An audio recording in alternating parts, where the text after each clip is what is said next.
नमस्कार, times now Bharat पर आपका स्वागत है। आपके साथ मैं हूं राकेश पांडे।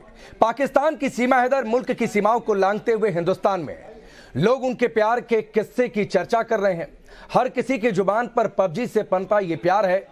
लोग इस प्यार की चर्चा इस बात को लेकर कर रहे हैं कि किस तरीके से सीमा हैदर जो 5वीं तक पढ़ाई की, वो अपने बच्चों के साथ पाकिस्तान को छोड़कर हिंदुस्तान चली आई।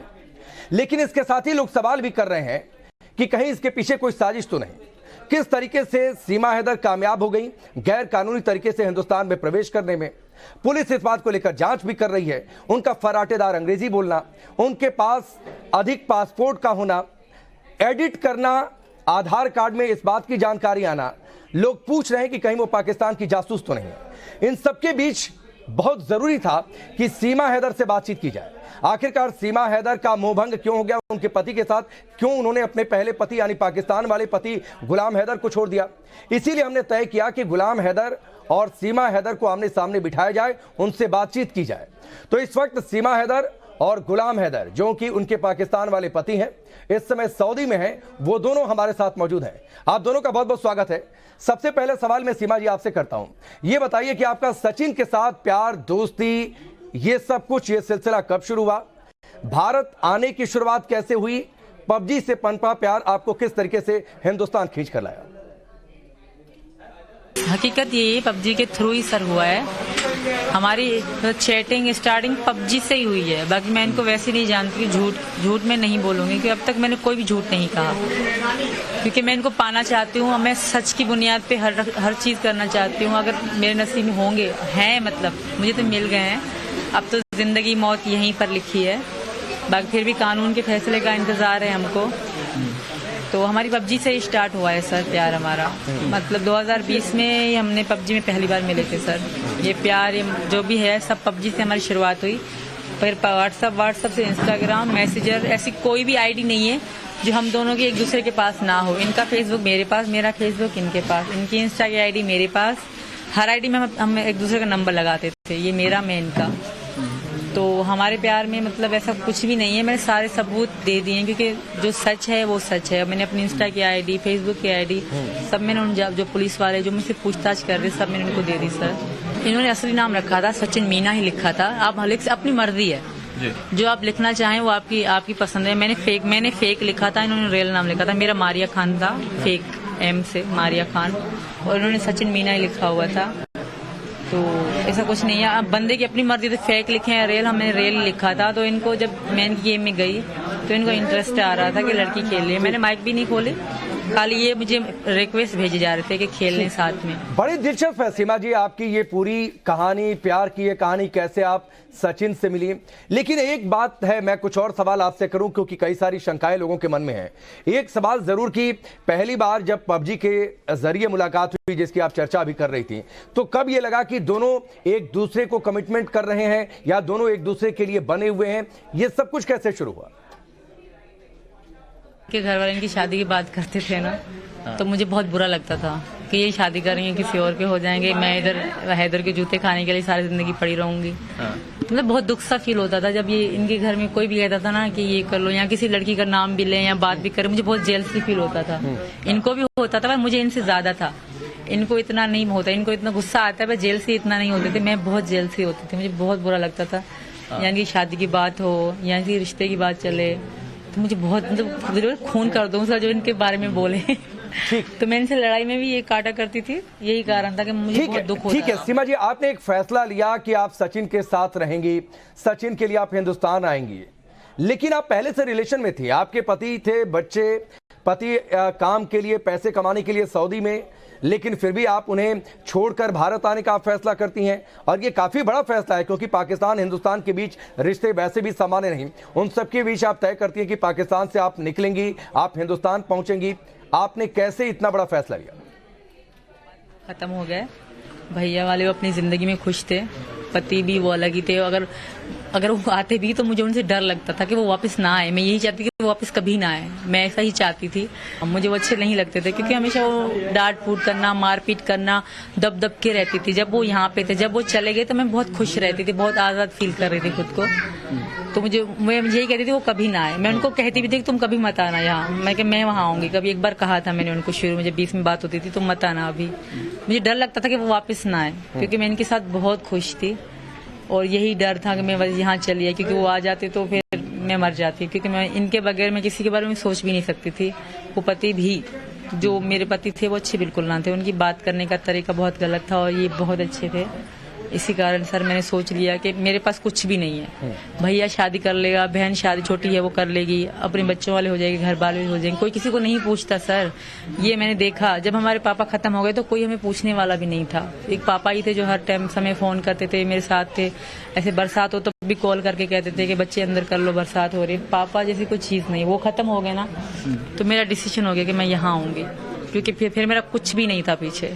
सिर्फ एक घर था, वो मैं सेल करके यहाँ तक आ गई। बाकी मैंने ना हैदर की फ्रिज को सेल करा, ना हैदर के किसी सामान को छुआ है। वो जो है वो वहीं पे उनका पड़ा है। मैं कुछ भी नहीं ले आई, सिर्फ अपने कपड़े और माँ का सोना और अपना घर बेच के। इसी में कि मैं नहीं रह सकती इनके बगैर, मेरा कुछ भी नहीं है। मेरे मन में यही था कि मैं सोचती मैं पछताऊंगी। हैदर आ जाएंगे फिर सारी जिंदगी सोचती रहूंगी मैंने कोशिश ना करी। वो मुझे दबा के रखते, गाँव ले जाते, कुछ भी करते, क्योंकि उनको शक हो गया था मैं किससे बात करती हूँ। तो मैंने इसलिए ट्राई हम लोग करते गए। एक फहद भाई हैं, सैयद फहद अब्बासी, उनकी सपोर्ट थोड़ी थी मुझे। मतलब उनसे मैंने पूछा, वो यही टिकट करते हैं सऊदी अरब की या दूसरे देशों के, वो यही काम करते हैं। तो उन्होंने मुझसे पैसे लिए, 1100 रुपये फी पासपोर्ट के थे इंडिया के लिए, इंडियन एम्बेसी के वीज़े के लिए। फिर उन्होंने मुझे कहा कि मैं तुम्हारा वीज़ा लगवा दूंगा, पर इंडिया का वीज़ा नहीं लगा सर, तो इसलिए मैंने फिर नेपाल के लिए वीज़ा लगवाया। ठीक है सीमा, आप जो कुछ बता रही हैं वो सब कुछ एक सामान्य महिला के लिए इतना आसान नहीं है कि वो फैसला ले ले कि वो पाकिस्तान से हिंदुस्तान आ जाए, पासपोर्ट बनवा ले, वीजा लगवा ले किसी की मदद से। और यही सारी बातें हैं, क्योंकि आपकी जो एजुकेशनल क्वालिफिकेशन, जो जानकारी आई है, सच कितना है ये हम थोड़ी देर में जानने की कोशिश करेंगे। कि आप 5वीं तक पढ़ी लिखी हैं, उसके बावजूद आप इतनी फ्लुएंटली बातचीत कर रही हैं, कैमरे को फेस कर रही हैं, हमारे सवालों को, दूसरे चैनलों के सवालों का आप जवाब दे रही हैं। लोग पूछ रहे हैं कि कहीं ये सब कुछ कोई साजिश तो नहीं है, आप पाकिस्तान की जासूस तो नहीं है। और इसी सवाल को लेकर मैं गुलाम हैदर आपके पास आता हूं। और सवाल पहला यही है जो लोग सोशल मीडिया पर चर्चा कर रहे हैं कि क्या सीमा हैदर, यानी जो आपकी पत्नी, जो कि अब हिंदुस्तान में है, जो कि सचिन की पत्नी बन चुकी हैं, क्या उन्हें ISI ने ट्रेनिंग दी है? आपको कैसे पता चला कि वो पाकिस्तान उन्होंने छोड़ दिया, हिंदुस्तान चली आई हैं? सर ये तो नहीं पता ना, बिल्कुल भी मुझे तो इल्म ही नहीं था ना, बिल्कुल ये कहाँ चली गई, किधर है। जैसे भारत मीडिया के जो खबरें चल रहे थे, भारत मीडिया के थ्रू पता चला कि सीमा जो है ठीक इधर है भारत में। लेकिन गुलाम हैदर, 4-5 साल आप साथ में रहे, 4-5 साल तक आप लोग रिलेशन में रहे, शादीशुदा जीवन में रहे और बच्चे भी पैदा हुए, तो सीमा का स्वभाव कैसा था, कैसे बर्ताव करती थी? खास तौर पर घर में, परिवार में बातचीत करने में अगर मैं बातचीत करूं, एक चीज और कि क्या वो अकेले बाहर जाया करती थी? ये सवाल मैंने इसलिए पूछा क्योंकि अकेले अपने बच्चों को लेकर वो हिंदुस्तान चली आई। नहीं सर, बिल्कुल भोली भाली शादी थी। मैंने आपको सही बात बताया, जो हकीकत बताया, बिल्कुल शादी थी। ये कहाँ बाजार तक नहीं निकला जाता था, कपड़े के लेने के लिए, बच्चों के लिए मेरे साथ आया करता था। बिल्कुल भी सीधी सादी लड़की थी सर। ठीक, ये बहुत बड़ी बात है। और सीमा जी, ये बहुत बड़ी बात है कि अकेले आप बाहर नहीं जाया करती थी, गुलाम हैदर आपके साथ हुआ करते थे। मैं एक चीज थोड़ी सी व्यक्तिगत अगर मैं समझना चाहूं, अगर आप कंफर्टेबल हो बताने में, कि गुलाम हैदर का व्यवहार आपके प्रति कैसा था? ये सवाल इसलिए भी क्योंकि आपने फैसला लिया कि आप उन्हें छोड़ेंगे, आप सचिन के साथ रहेंगे। बहुत गाली गलौज से बात करते थे, ये हैदर को भी पता है, और हैदर भी देखते होंगे न्यूज़, उनको भी कह रही हूँ, जब तब ऐसे थे तो अब अच्छे बनने की कोई जरूरत नहीं है। मैं तुम्हारे साथ कभी खुश थी नहीं, ना कभी खुश रह सकती थी, इसलिए मैंने ऐसा डिसीजन। अच्छा, इसलिए आपने तय किया कि आप गुलाम हैदर से दूर चली जाएंगी, उन गुलाम हैदर से जिनके साथ आपने खुद लव मैरिज की थी, पहले फोन पर बातचीत, फिर उसके बाद तय किया कि उनसे निकाह करेंगी। लेकिन यहां पर फिर आपको उनका बर्ताव बुरा लगा, आप सचिन के संपर्क में आ गई, फिर आपने सचिन से शादी करने की बात शुरू कर दी। लेकिन गुलाम, मैं आपसे जानना चाहूंगा कि सचिन से लव मैरिज, जानकारी यह है जिसकी मैं चर्चा भी कर रहा था कि आपसे भी लव मैरिज हुई थी, ये दोनों लव मैरिजेस हुई, गड़बड़ी कहां हो गई? जी मेरा तो लव मैरिज था सर सीमा के साथ। हमने तकरीबन 2-3 महीना बात की, फिर हमने शादी की, कोर्ट मैरिज की, इस्लामी निकाह किया, फिर साथ में रहने लग गए। जी हम्म। नहीं सर, ये लव मैरिज नहीं है, ये पूरी कोई कहानी है लव मैरिज। इसको 4 बच्चों की माँ को इश्क लगता है, अपना परिवार, घर, बच्चे छोड़ के इधर आके रहना, साफ इनकार कर रहे हैं मैं मर जाऊंगी नहीं जाऊंगी। ये तो कोई पूरा कोई प्रोपेगेंडा चल रहा है सर, ये हकीकत ठीक। नहीं। अच्छा, एक चीज और मैं आपसे जानना चाहूंगा, क्योंकि यहां पर जो जानकारियां मिली हैं, पुलिस ने चूंकि पकड़ा भी था सीमा को और सचिन को, सीमा के पास से 4-4 फोन बरामद हुए हैं, लेकिन जब आपके साथ थी तो क्या उन्हें स्मार्टफोन ठीक से ऑपरेट करना आता था? क्या तब भी उनके पास 4 फोन हुआ करते थे? आप मैसेजेस करने में क्या वो फ्लुएंट थी? इसके बारे में आप कुछ बताना चाहें? नहीं सर, मैसेज करना भी नहीं आता था, बस इसको एक वर्ड याद था, 1 0 1 के माना, मसलन बस सी के वो लिखता था सर, बस बाकी इंग्लिश कुछ भी नहीं। और 2 अक्षर ये मैसेज करता था कि सी के हैदर कैसे हो माँ, बस 2 लफ्ज ये मुझे याद है, 2 से आगे कुछ नहीं बोलता था। सी और के 2 लफ्ज बस बोलता है, जब मैं मैसेज करूं सी और के तो सीमा मैं हूं, समझो। ठीक, और यही वजह है जो गुलाम हैदर बता रहे हैं सीमा जी, जो लोग शक कर रहे हैं कि क्यों आप एजेंट हो सकती हैं, क्यों आप आईएसआई के इशारे पर कहीं कोई मोहरा तो नहीं है, जो लोग इस बात की चर्चा कर रहे हैं। खैर, मैं इस पर आऊंगा, लेकिन एक सवाल मैं जरूर आपसे करना चाहूंगा, चूंकि अब आप पाकिस्तान में नहीं, आप हिंदुस्तान में हैं, यहीं अब रहने की बात कर रही हैं, आप बार बार कह रही हैं कि पाकिस्तान आपको ना भेजा जाए, आप किसी भी कीमत पर यहीं रहेंगी। तो जरा ये बताइए कि पाकिस्तान के लोगों की आपके प्रति राय क्या है, आपके प्रति रवैया क्या रहा है? क्या किसी से आपकी बातचीत हुई हो या फिर कोई संदेश इस दौरान आपको मिला हो? ऐसा तो नहीं करी। कल एक लाइव में आए थे पाकिस्तानी, तो वो थोड़ा अलग तरीके से बात कर रहे थे मुझसे। मुझे लग रहा था कि वो नाराज तरीके से बात कर रहे थे मुझे, क्योंकि मैंने देखा नहीं लाइव बात होती, मेरी माइक लगाई गई थी, मैंने देखा नहीं था, क्योंकि अभी तक नाम पे टीवी है, एलडी वगैरह नहीं लाए हम लोग। पड़ी है, उसका रेंट देना है कमरे का, तो हमें कुछ भी अभी पता नहीं वहाँ क्या चल रहा है क्या नहीं चल रहा। हाँ, एक उसने मतलब इस तरह के सवाल करे कि तुम ईमान से खारिज हो गई हो। मैंने कहा कि मैं हैदर को तलाक दे चुकी हूँ, इस्लाम में ऐसा है। उनके वो कह रहे थे कि आपके कहने से ऐसा कैसे है कि 6 महीने साथ ना रहे, डिवोर्स ऐसा है, हमारे इस्लाम में भी ऐसा है। और उन्होंने मुझे ज़ुबानी डिवोर्स मानी जाती है, वो कह रहे नहीं मानी जाती, अब कह रहे हो नहीं, पर जहाँ मैं रही मैं भी तो सारी जिंदगी कोई ऐसा नहीं लगा वहाँ पे। यहाँ पे मतलब ऐलान किया गया कि ज़ुबानी तलाक नहीं होती, तो पता है ना सबको, तो वहाँ ऐसा कोई ऐलान नहीं किया गया। दूसरी बात कि वो ऐसे मना, फिर मुझे कहते हैं अगर तुम ईमान पर हो तो तुम्हारा हैदर पति है, अगर ईमान से खारिज हो मतलब हिंदू बन गई हो तो तुम्हारा हैदर पति नहीं, वो वही कह रहे थे। चलिए, ये बड़ी बात है। और गुलाम हैदर, जो मेरा अगला सवाल है, जिस तरीके से सीमा हैदर से मैं कुछ भी पूछ रहा हूं, और मैं सिर्फ हम नहीं बल्कि हिंदुस्तान के तमाम मीडिया चैनल्स उन तक पहुंचे, उनसे बातचीत उन्होंने की है, जिस तरीके से वो कैमरे को फेस कर रही हैं, मैं फिर आपसे पूछना चाहूंगा, जिस तरीके से सवालों का जवाब दे रही हैं, जितने स्मार्टली वो डील कर रही हैं, क्वेश्चंस को टैकल कर रही हैं, क्या जब आपके साथ थी, जब आपके साथ पाकिस्तान में रह रही थी, क्या तब भी वो बातचीत में इतनी ही स्मार्ट थी? क्या तब भी वो इतनी ही खुलकर बातचीत किया करती थी लोगों से? क्या कहना, कैसे कैसे बातें कर रहे हैं सबके साथ, मीडिया वालों के साथ ऐसे बात कर रहे हैं कि उसके साथ हमारे इतना ही पर्दे का ख्याल और मान रखा जाता है। अभी तो इतने सारा ऐसे बातें कर रहे हैं कि इसमें जब जैसे है ही मसलन ये क्या हिंदी रहने वाला असल से भारत का रहने वाला, ऐसे ही लग रहा है। ठीक है, आप कह रहे हैं कि आपके साथ वो इतनी स्मार्ट नहीं थी, इतनी खुलकर बातचीत नहीं किया करती थी, काफी ज्यादा परिवर्तन उनके अंदर आ गया है, अंग्रेजी के शब्द भी नहीं बोल पाती थी। तो मैं सीधा अगर आपसे पूछता हूं कि क्या आपको लगता है कि किसी ने उन्हें ट्रेनिंग दी है, कोई बाकायदा किसी ने उन्हें हिंदुस्तान आने से पहले ट्रेंड किया है? शायद हो सकता है, बिल्कुल है, तो ट्रेनिंग ही लग रहा है ना। ये जो महिला बाजार तक नहीं जा सकता, कपड़े अपने लेने के लिए नहीं जा सकता, 3 बॉर्डर 4 बॉर्डर मुल्कों को क्रॉस करके अभी इधर बैठा हुआ है। ठीक।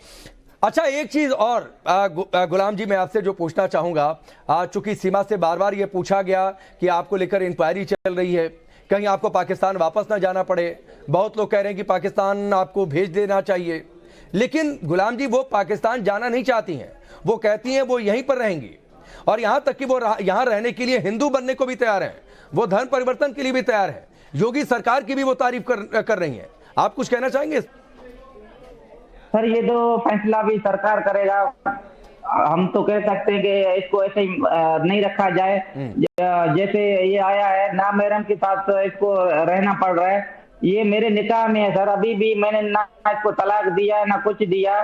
बिल्कुल ये मैं डिक्लेयर करूं, ये मेरा निकाह में होकर ये जो इसको कह रहे हैं कि आपकी दूसरी शादी करवाया है या कैसे रखा गया। मैं मोदी सरकार और योगी सरकार को कहता हूं, जो सजा है या कुछ भी है, हिंदू और मुस्लिम धर्म को ज्यादा जो है ना इस रंग नहीं दो। जो क्रिमिनल है उसको जेल कस्टडी में रखा जाए या पुलिस के कोई क्वार्टर में रखा जाए, ना हमारे। अच्छा। नहीं, मैं नहीं कह सकता। अगर है तो ऐसे 4 दिनों में इसका भारत में रिहाई कौन करवा रहा है? कोई भी ऐसा पकड़ा जाए 4 दिनों में बेल दिलवाना, उसको घर पे बिठाना, ना मेरम लड़के के साथ इसको रखना सर, ये तो ना हिंदू धर्म में है ना मुस्लिम धर्म में है। अगर ये क्रिमिनल है या अगर ये सजा है तो इसको जेल कस्टडी में रखा जाए, सरकारी क्वार्टर। ठीक ठीक है, ये बहुत बड़ी आप बात कर रहे हैं। और सीमा जी, आप सुन रही होंगी गुलाम हैदर को, किस तरीके से वो कह रहे हैं कि वो आप अभी भी उनके साथ निकाह में हैं, आप किस तरीके से हिंदुस्तान में आकर इस तरीके से आप शादी कर सकती हैं। वो ये भी कह रहे हैं कि आपको डिपोर्ट कर दिया जाए। आपके ऊपर आरोप लगा रहे हैं वो सचिन का भी जिक्र कर रहे हैं, भारत सरकार से गुहार लगा रहे हैं आपके पाकिस्तान वाले पति की आपको पाकिस्तान वापस भेज दिया जाए, डिपोर्ट कर दिया जाए। वो झूठ के, मुझे पता है पाकिस्तान, मैंने कहा था कि यही कहते होंगे कि इसलिए मुझे बहला फुसला के बेवकूफ़ बना के या मेरे दिमाग में ऐसी बातें बिठा के पबजी में पागल करके मुझे बुलाया है। वहाँ पे ऐसी न्यूज़ चलती होगी क्योंकि इनको ही गलत करना उनका काम होगा, या हैदर का भी यही काम है। तो ऐसा कुछ भी नहीं है, मैं बच्ची नहीं हूँ, मैं दूध पीती बच्ची नहीं हूँ, बड़ी। ठीक है, बहुत बहुत शुक्रिया आज सीमा हैदर जी हमसे जुड़ने के लिए, गुलाम हैदर हमसे जुड़ने के लिए, इस पूरी बातचीत के लिए। और बहुत ज़रूरी था इन दोनों को आमने सामने बिठाकर इस तरीके के सवाल करना, उनके जवाब जानना, क्योंकि लोगों के मन में तरह तरीके की शंकाएं, अलग अलग तरीके के सवाल लोग सीमा हैदर से जानना चाह रहे थे कि वो अब पाकिस्तान वाले प्रति गुलाम हैदर को लेकर क्या सोचती हैं, क्यों वो पाकिस्तान वापस जाना नहीं चाहती हैं, क्यों उन्होंने पहले रिश्ते को तोड़ने का फैसला किया, किस तरीके से उन्होंने पाकिस्तान छोड़ने का फैसला कर लिया, कैसे वो हिंदुस्तान आ गई। तो ये पूरी बातचीत हमने उनसे